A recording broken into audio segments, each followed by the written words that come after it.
How to fix a Snapchat AI something went wrong. Hello everyone, my name is Smile and in this video I'm going to show you how you can solve this very problem of yours. First of all, you can go to the Snapchat and when it shows there is something wrong with your Snapchat AI, then there might be a problem of your unstable internet connection. First of all, just check your internet.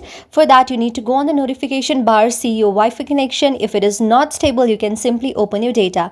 But if it is not the problem, then you can simply go to Google Play Store, search for the Snapchat and then see if it is updated to the latest version, because sometime if it is not updated, then you might miss out some of the features and it might not work properly. For example, in my case, it is not updated. Now you can simply update it, and if it still does not work, then I will suggest you to go to the help center of Snapchat and send your problem, where it will give you feedback after few hours to few days and it might solve your problem.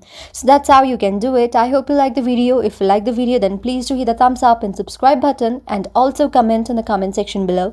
Thank you for watching.